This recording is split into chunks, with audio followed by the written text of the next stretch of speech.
Bonjour, Alexia Miki. Merci. Et un petit cadeau de bienvenue. Je suis venu spécifiquement pour essayer de comprendre si le changement dont on a tous envie, et dont j'ai envie aussi, peut venir du bas, c'est-à-dire de nous, bien si ça doit venir d'un changement du haut.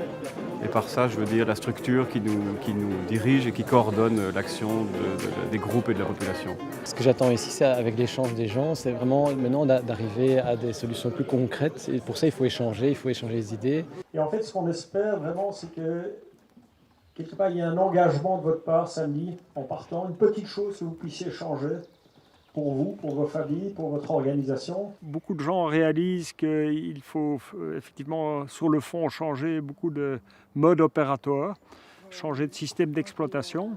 Et souvent, la question qui se pose, c'est de savoir comment. Il en faudrait très peu pour basculer dans une pente irréversible où je crains malheureusement que les conséquences soient des répliques de tragédies du XXe siècle, encore à une autre échelle.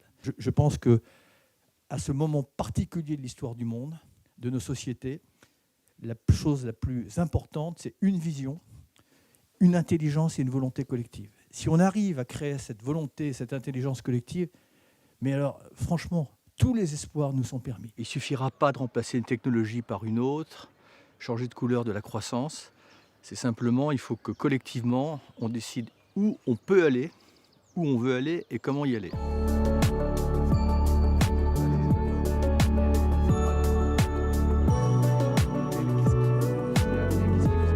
En fait, il y a tous ces gens intéressants qui viennent dans le fin fond de la forêt pour réfléchir. Je me suis dit, il y a quelque chose de nouveau qui est en train de naître. Il y a des gens qui ont envie de venir s'inspirer ici, dans la nature, dans la forêt. Et ça m'a fait sourire, en fait. Je me suis dit, génial, il faut y aller, il faut aller sentir ça. Moi, ce que j'aime quand je rencontre des chefs d'entreprise, c'est surtout leur motivation. Ce sont des êtres humains qui ont des sentiments, des émotions, et qui voient une incohérence entre cette partie du cœur qu'ils ont et puis cette partie ultra rationnelle de leur métier dans lequel on est essentiellement dans une course de profit. Les différentes personnes qui sont dans cette transformation du regard et des modes de vie peuvent se relier entre eux. Et c'est là qu'on voit une inflexion forte, c'est qu'on voit qu'il y a des réseaux qui se développent. Au quotidien, on se sent un peu seul. Et donc ici, on se retrouve fatalement avec des gens motivés. Hein. Donc je cherchais de la compagnie, en fait.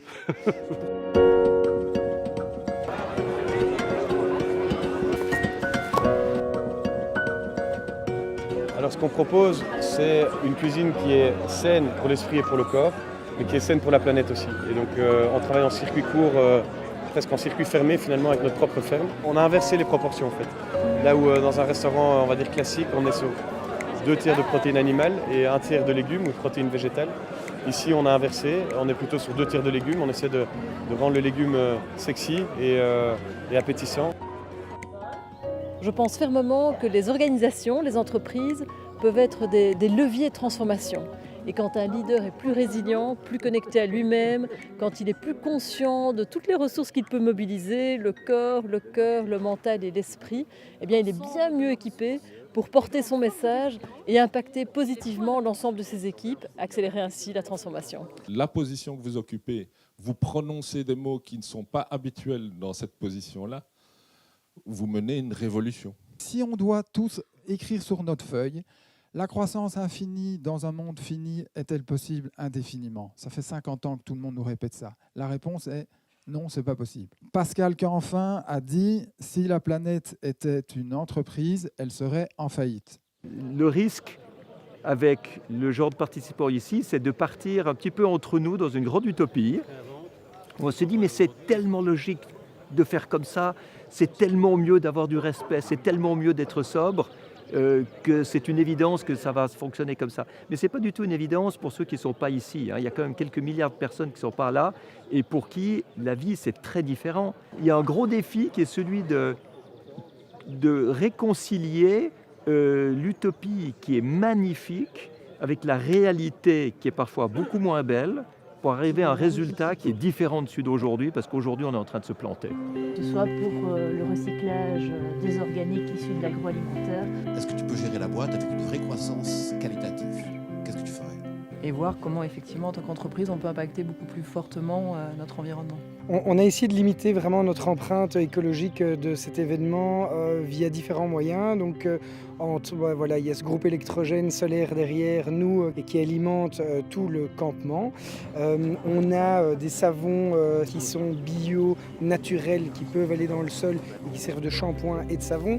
On a du dentifrice 100% naturel. On a une compensation via CO2 Logic. La nature, c'est aussi une source d'inspiration. Élever les consciences permet de démarrer le changement. Par ce genre d'événements, des moments de pause, on converge sur les solutions à apporter. Le changement, il vient par un désir de changement. Il y a une phrase de Che Guevara, je pense, qui dit « Seul le désir est révolutionnaire ». Comment on a effectivement cette transition vers un monde qui n'est plus orienté pour la croissance, pour la paix sociale, mais un monde qui se redéfinirait autrement sans créer un chaos social. Le fait d'avoir créé des connexions avec des gens qui sont vraiment dans des univers différents donne énormément d'idées, ouvre à la créativité et voilà, permet d'ouvrir un peu ses chakras. Je parle un peu d'éveil de conscience aussi. Et ce avec quoi je repars, c'est envie de partager ça finalement.